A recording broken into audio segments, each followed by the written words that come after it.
नमस्कार, मैं हूं यश खुराना। स्वागत है आपका हमारे इस बेहद खास कार्यक्रम में। तो हरियाणा में 1.25 साल से लंबित पंचायत चुनाव कराने का रास्ता साफ हो गया। पंजाब और हरियाणा हाईकोर्ट ने प्रदेश सरकार को पंचायत चुनाव कराने की अनुमति दे दी है।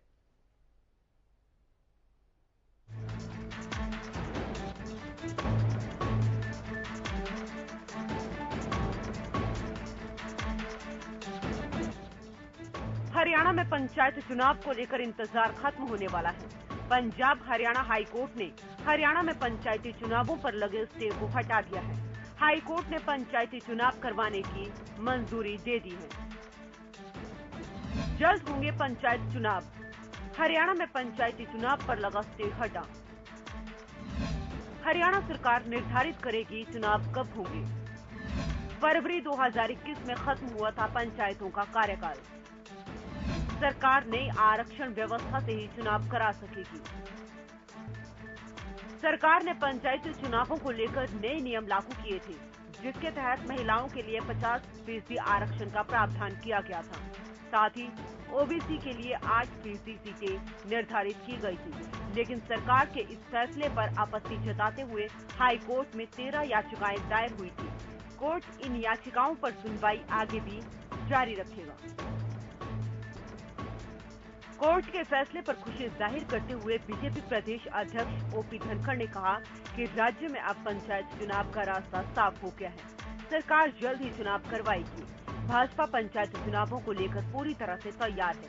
इससे पहले भी कोर्ट की तरफ से सरकार को चुनाव कराने के लिए निर्देश दिए गए थे, लेकिन सरकार ने कोरोना संक्रमण के चलते चुनाव के लिए परिस्थितियों को प्रतिकूल बताया।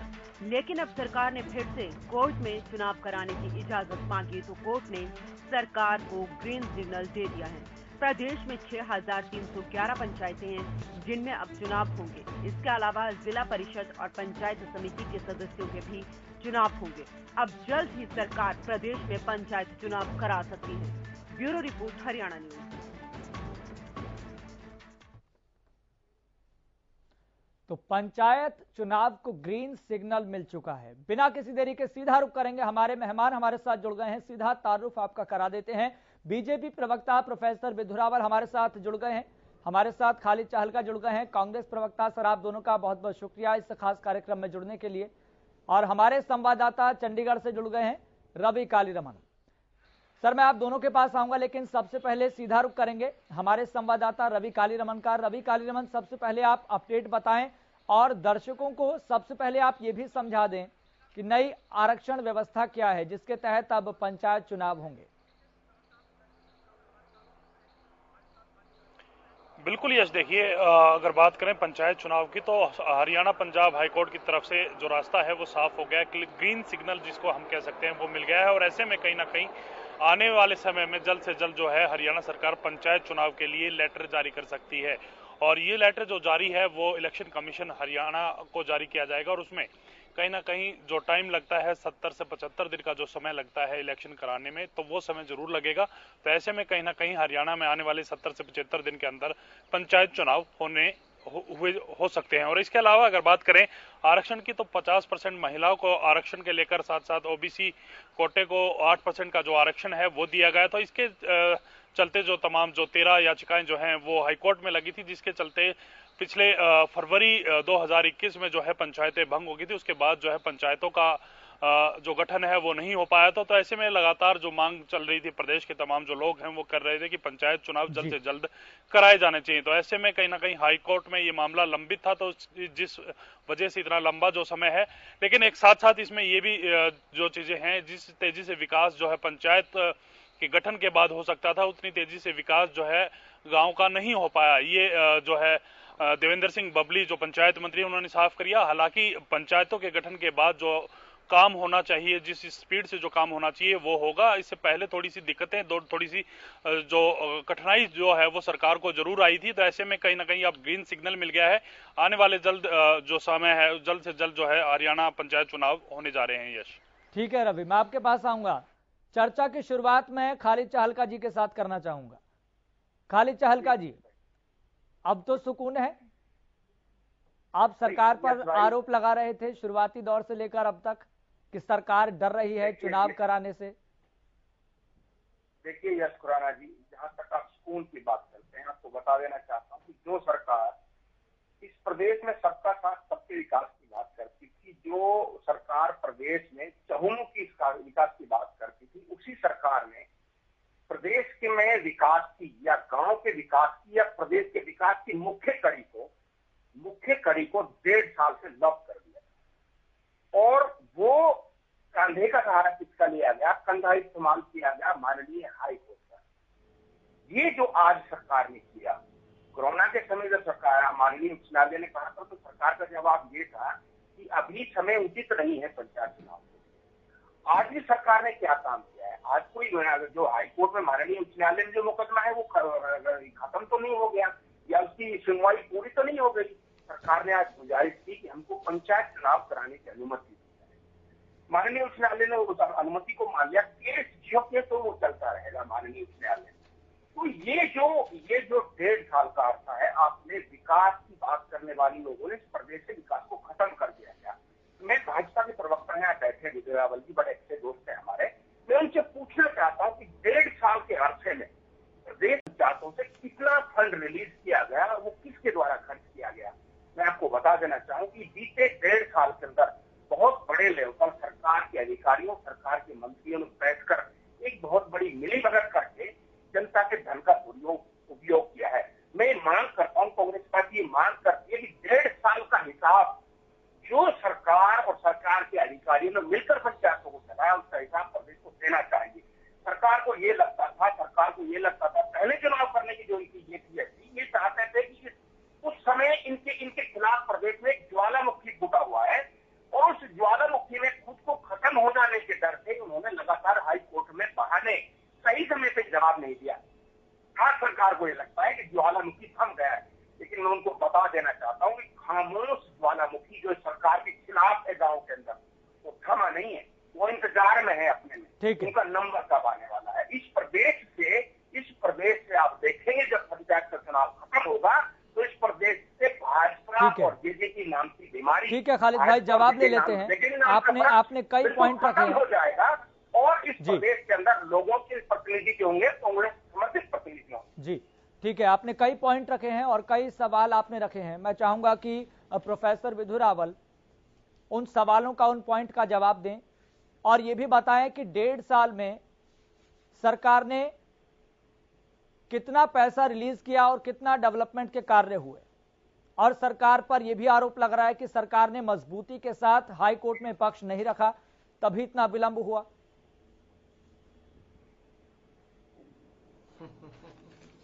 जी, आपने अंतिम जो बिंदु रखा यश जी, वो आपने खालिद जी की बात को ही आगे बढ़ाया उस बिंदु में।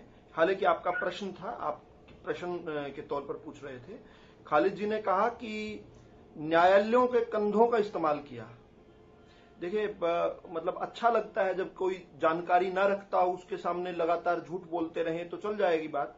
पहली बात तो ये कि न्यायालय में गया कौन था, न्यायालय में केस करने कौन? कांग्रेस के विधायक का बेटा केस कर रहा है, स्टे लगवा रहा है और कांग्रेस के प्रवक्ता कह रहे हैं कि भाजपा ने न्यायालय का कंधे का इस्तेमाल किया। जवाब किसको देना था? जवाब सरकार को देना था। खालिद भाई एक एक करके आपने अपनी बात रखी। प्रोफेसर साहब इत्मीनान से सुन रहे थे। अब प्रोफेसर साहब अगर अपनी बात रखेंगे तो ये आपकी जिम्मेदारी है और मेरी ये जिम्मेदारी है कि मैं इसको सुनिश्चित करवाऊं। एक एक करके खालिद भाई। जी, तो जवाब हमें देना था। मैं खालिद जी की भी बात को मैंने सप्लीमेंट्री, उनका जो सवाल था उसको भी मैंने बीच में ले लिया और जवाब हमने दिया। तभी तो कोर्ट ने हमें अनुमति दी कि हमने जो आरक्षण की नीति लागू की उसको प्रथम दृष्टिया ठीक मानते हुए कोर्ट ने कहा कि उस पर जाकर आप चुनाव करवाइए। जवाब हमने दिया, हमारे जवाब से संतुष्ट होकर तो कोर्ट ने निर्णय दिया। लेकिन यह कहना कि कोरोना काल में इन्होंने मांग की थी, कोरोना काल तो मार्च 2020 में शुरू हुआ था और पंचायती जो टर्म था पूरे का पूरा वो मार्च 2021 में वो टर्म खत्म होती है। तो क्या कहना। इसके अलावा जो बात मैं कहना चाहता हूं, इनके एक और सवाल का जवाब दूंगा विकास कार्यों वाला। उससे पहले मैं एक बार ये जरूर रेखांकित करना चाहता हूं कि कौन लोग किस तरफ खड़े हैं। भारतीय जनता पार्टी ने 2016 में एक पहल की थी। हमने कहा था कि पूरे हरियाणा जो है एक मॉडल बनेगा, पूरे हिंदुस्तान के लिए मॉडल बनेगा। पढ़ी लिखी पंचायतों की हमने शुरुआत की थी। हमने एक इस तरह का एक ऑर्डिनेंस लेकर आए थे जिसमें सरपंच की एक जो है शैक्षणिक योग्यता होनी चाहिए, इसके साथ साथ साफ सुथरी पंचायतें होनी चाहिए। सरपंच कोई डिफॉल्टर थोड़ी बनना चाहिए। जो गांव का जनप्रतिनिधि है उसका कैसा चरित्र होना चाहिए? क्या वो एक बैंक का डिफॉल्टर हो? क्या वो बिजली का चोर हो? एक बिजली चोर को बनाएंगे तो बिजली चोरी ना करने के लिए गांव का प्रतिनिधि कैसे, किस बेसिस पर प्रेरणा देगा अपने गांव को? तो हमने इसके विरुद्ध भी कांग्रेस के समर्थित लोग जो है कोर्ट में गए थे, तब भी डिले किया था, तब भी लगातार हम पर आरोप लगाते रहे कि ये भाजपा वाले जानबूझकर डिले कर रहे हैं। तब वहां पर एक आरक्षण का आंदोलन, यहां पर एक जातिवादी आरक्षण आंदोलन चल रहा था, तो उस समय इन्होंने कहा कि इसलिए ये कर रहे थे। जब चुनाव हुए तो चारों खाने चित हो गए, कांग्रेसी और लोकदल वाले, क्योंकि उस समय लोकदल मुख्य विपक्षी पार्टी थी, कांग्रेस तो तीसरे स्थान पर आ गई थी। 10 साल सत्ता करने के बाद लोगों ने इनको दूसरे स्थान पर भी नहीं रखा था। तो ये तीसरे नंबर और दूसरे नंबर वाले चारों खाने चित हो गए। हर जिला परिषद का चुनाव हम जीते, इस प्रकार के 33 बड़े चुनाव जीते और हरियाणा के हर पंचायत में भाजपा समर्थित लोग जो है जीते। इतनी अप्रत्याशित जीत हुई, कुछ दिन तक चुप रहे। अब हमने कहा कि महिलाएं जो है, इस देश की आधी आबादी जो है, इस प्रदेश की आधी जो आबादी है, क्या उनको रिप्रेजेंटेशन नहीं मिलना चाहिए? ध्यान करना यश जी, हमने रिजर्वेशन नहीं दी, हमने रिप्रेजेंटेशन दी है। हमने कहा कि 50% जो है रिप्रेजेंटेशन महिलाओं की होगी। इसका मतलब दोनों जो सेक्शंस है, महिला और पुरुष, दोनों के बीच में बंटवारा बिल्कुल पूरा हो गया। तो उसके विरुद्ध क्यों गए कांग्रेसी लोग? कांग्रेस का विधायक का बेटा क्यों कोर्ट में जाकर कह रहा है कि इसको रोको? अच्छा, ओबीसी समाज जो है, ओबीसी में भी दो वर्ग हैं। एक वर्ग जो वास्तव ओबीसी है यश जी, एक वर्ग जो वास्तव में, खालिद जी का भी विकास वाला भी जवाब देना है मुझे, लेकिन पहले जल्दी से ये बात पूरी कर दूं। जो वास्तव में ओबीसी समाज है, जो वास्तव में तो सारा ही है, लेकिन ओबीसी में भी जो एक अति पिछड़ा समाज है, उसको कोई पूछता नहीं है। पूरे ओबीसी के नाम पर जो आरक्षण दिया जाता रहा है, उसमें कुछ 3, 4, 5 जातियों का ही ज्यादा रहा है, क्योंकि वो थोड़े संपन्न है दूसरों के प्रति। तो असली जो ओबीसी है, जो असल बैकवर्ड है, उसको आरक्षण नहीं मिलना चाहिए क्या? हमने 8% उसकी व्यवस्था की। जो समाज है, मैं समाज का नाम ही ले देता हूं यहां पर, प्रजापति समाज है, जोगी समाज है, जो धीमान समाज है, जो जांगड़ा समाज है, क्या जो लोहार समाज है, जो अपने हाथ से करने वाले बुनकर हैं, उनका क्या प्रतिनिधित्व नहीं होना चाहिए? वर्चस्व वाले लोगों का ही प्रतिनिधित्व रहे। इसके खिलाफ कोर्ट में जाने की क्या जरूरत थी आपको? 1 साल कोर्ट का समय खराब किया, प्रदेश का समय खराब किया, क्या जरूरत थी? अब हमारी बात पर कोर्ट ने मोहर लगाई। यश जी, मैं अंतिम वाक्य पूरा कर रहा हूं, मुझे वाक्य पूरा करने दीजिए। हमें हमारी बात पर मोहर लगाई कोर्ट ने, हमारी बात को ठीक माना और कहा कि अगर फिर भी शिकायतकर्ता की कोई याचिका में कोई मेरिट होगी, उस पर सुनवाई चलती रहेगी। लेकिन हमें अनुमति दी। इसका मतलब इतनी बात तो कोर्ट प्रथम दृष्टया प्राइमा फेसी इतनी बात तो मानता है। ठीक है प्रोफेसर, हमारे नेक नियत। ठीक है, मैं आपके पास आ रहा हूं, मैं आपके पास आ रहा हूं। और जो खालिद जी ने सवाल पूछा था, मैं उसका भी आपसे जवाब लूंगा। काम करते हैं, मैं उसका भी आपसे जवाब लूंगा। खालिद जी कुछ कहना चाह रहे हैं, खालिद जी अपनी बात रखिए। देखिए यश जी जो हमारे प्रोफेसर साहब कह रहे हैं, बहुत सारी कहानियां सुना रहे हैं। कोर्ट में सीधा एक मामला था ओबीसी के 8% आरक्षण का महिलाओं का। इस देश और प्रदेश में महिलाओं को नेतृत्व देने की बात कांग्रेस पार्टी हमेशा से करती रही है, वो कर रही है। मुद्दा ये नहीं है, मुद्दा ये है कि आपने आज आपने जवाब क्यों नहीं दिया? आपने आज मात्र आपने नहीं ये सुन लीजिए, आपने आज तक क्यों नहीं दिया? 1966 प्रोफेसर साहब अगर आप बीच में प्रोफेसर साहब एक एक करके आप बोलेंगे उससे कोई एक एक करके। ठीक है खालिद भाई, अपनी बात आप बोले मैं चुप रहा, आप बोले मैं चुप रहा। ठीक है, मैं नहीं बोलूंगा, आप बात। 1.5 साल का जो अर्थ है, 1.5 साल का जो अर्थ है, इसके अंदर आपने किस तरह से जनता के धन का दुरुपयोग किया, इसका जवाब कौन देगा? उसका आंकड़ा कोई बता सकता है कि इतने 1.5 साल के अंदर इस प्रदेश से पंचायतों से कितना धन निकाला गया और उसको यहाँ खर्च किया गया? जो आप बात करते हैं कोर्ट में आग्रह की, आपने जवाब दिया, आपने जवाब नहीं दिया, आपने मात्र आग्रह किया है, जो अब से आप 6 महीने पहले कर सकते थे। देश की इस प्रदेश की जो मुख्य विकास की कड़ी है पंचायत, उसको 6 महीने पहले या साल भर पहले भी आप कह सकते थे कोर्ट में कि ये प्रदेश और देश का पंचायत एक मुख्य कड़ी होती है विकास की, तो ऐसे काम नहीं सकते। अगर कुछ याचिकाएं हैं तो उन पर सुनवाई चलती है, लेकिन उनको नेतृत्वहीन नहीं किया जाना चाहिए। लेकिन आपने ऐसा नहीं किया। आपको ऐसा लगता है कि आपके पक्ष में माहौल हो गया है, सब आप कोर्ट से आग्रह करते हैं। लेकिन मैंने पहले भी कहा कि माहौल जो आपके खिलाफ, आपकी सरकार जो आज नई लोकदल आपके साथ है, दोनों के खिलाफ जो इस प्रदेश और देश के लोगों में माहौल ठीक है खालिद भाई, जो आपने सवाल पूछे हैं, मैं प्रोफेसर विजयरावल जी से वो सवाल पूछूंगा, मैं जवाब लूंगा उसका। लेकिन खालिद भाई मेरा आपसे भी एक सवाल है, जो आपने सवाल पूछे हैं मैं प्रोफेसर विजयरावल जी से सवाल पूछूंगा, अभी लूंगा, तुरंत जवाब लूंगा मैं। लेकिन मेरा आपसे भी एक सवाल है, क्या कांग्रेस नई आरक्षण व्यवस्था के खिलाफ है या फिर समर्थन में? मैंने पहले कहा कि इस प्रदेश को देश से महिला नेतृत्व की बात अगर कोई पार्टी करती है तो कांग्रेस पार्टी करती है। पिछड़े दलित दबे कुचले की व्यक्ति को नेतृत्व देने की बात करती है तो कांग्रेस पार्टी करती है।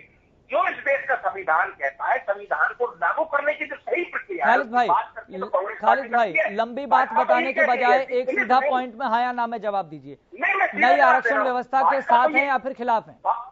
हमने उनमें क्या फर्क है? भाजपा तो ये कहती है कि हम संविधान को बदल रहे हैं, और कांग्रेस पार्टी ये कहती है कि संविधान के अनुसार जिस जाति को, जिस धर्म को जो ठीक है प्रोफेसर साहब से सवाल ले लेते हैं, अब सवाल ले लेते हैं और उन सवालों का जवाब ले लेते हैं। ठीक है खालिद भाई, मैं आपके पास आ रहा हूँ। प्रोफेसर साहब, जो 1.5 साल का, जो 1.25 साल का वक्त बीता, पंचायतों को कितना पैसा रिलीज किया गया, कितना डेवलपमेंट के कार्य हुए, सरकार इसका जवाब विस्तार पूर्वक कब देगी?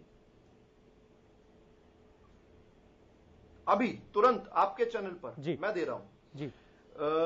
सबसे पहले हम ये बता दें कि हमने ग्राम पंचायतों को जो अभी डिसॉल्व हुई थी उनको 3,734.53 करोड़ रुपए हमने अलग अलग तरीके से उनको राशियों में दिए, अलग अलग पंचायतों को हमने दिए थे विकास के। इन्होंने कहा कि जब ये 1 साल का, ये बार बार 1.5 साल कोट कर रहे हैं, 1.5 साल ठीक नहीं है फिगर, 1 साल तक डिले हुआ है ये। तो जो 1 साल जो डिले हुआ है, ये इस 1 साल में जो पहले से चलती योजनाएं थी, कोई नई योजना नहीं बनी, लेकिन जो पहले से चलती योजनाएं थी, जो कंटिन्यूटी में थी, उसके अंतर्गत हमने लगभग 1450 करोड़ रुपए रिलीज किया था। उसमें कौन कर रहा था? जो पहले से चलती हुई योजनाएं थी। तो किसी नया व्यक्ति के आने, नया योजना बनाने, उसका लूट खसूट वाला तो सवाल ही खड़ा नहीं होता। जब पहले से योजनाएं, चाहे वो स्वच्छ भारत मिशन के तहत हो, चाहे डिजिटल इंडिया के तहत हो, चाहे जो मिशन, चाहे शौचालय बनाने वाले विषय हो हमारे, चाहे पानी वाला, भूजल वाला विषय हो, इन पर जो पैसा खर्च होना था वो उसकी बात कर रहा हूं मैं। और आज तक तो ये कह रहे थे कि सरकार ने जो पैसा रिलीज किया उसमें 40% खर्च किया, 60% लैप्स क्यों हो गया? आज ये एकदम उल्टा आरोप लगा रहे हैं। आज ये कह रहे हैं कि सरकार ने पैसा ही क्यों रिलीज किया। तो चलो, इनको जहां पर जो सुविधाजनक लगता है वहां कह दें, लेकिन अपना एक स्टैंड बना लेंगे तो बेहतर रहेगा, अच्छा लगेगा जवाब करने में। अब मैं जल्दी से इनकी बात पर आता हूं। इन्होंने कहा कि हम, पहली बात तो ना, मैं आंकड़ा देता हूं और फिर मुझे ये कहते हैं कि भाषण दे रहा हूं, और ये भाषण देते हैं और उल्टा मुझ पर आरोप लगाते हैं। चलिए, फिर भी इनका भाषण भी जनता जानती है। इनको ये बताना चाहता हूं, आपका धन्यवाद कि आपने स्वीकार किया, सारी जनता ये स्वीकार करती है कि भाजपा के पक्ष में एक जबरदस्त माहौल बना हुआ है। आपने भी इस बात की मोहर लगा दी कि अब शायद आपको ये लग रहा है कि भाजपा के पक्ष में मोहर है, इसलिए चुनाव हो रहा है। आपने आरोप के जरिए ही हम पर ये पुष्टि कर दी। चलिए अगले, मुझे खालिद जी, मैं बीच में थोड़ी बोला था। खालिद जी, सवाल इतने सारे पूछते हैं आप जवाब तो दे दीजिए। एक एक करके कार्यक्रम को समाप्त भी करना है सर। ये कुछ सेकंड रहते हैं, कार्यक्रम को समाप्त भी करना है। मैं रोक नहीं रहा हूँ, एक एक मैं रोक नहीं रहा हूँ। मैं आप जो एक गलत स्टेटमेंट दे रहे हैं। खालिद जी, हमने 3,322 व्यक्तिगत घरेलू शौचालय बनाए, हमने 185 सैनिटाइजेशन प्रत्येक ब्लॉक में दी। हमने, मैं पहले ही बता चुका हूँ, 3,334.53 करोड़ रुपए की राशि ग्राम संचय। हम स्वच्छ सर्वेक्षण में हरियाणा पूरे देश में दूसरे स्थान पर आया। ग्राम दर्शन पोर्टल के जरिए हमने गांव की आवाज जो है, गांव की आवाज जो है केंद्रीय नेतृत्व तक भी पहुंची और प्रदेश के नेतृत्व तक। इसके लिए प्रदेश के 5750 गांव में गौरव पट बनवाए हमने।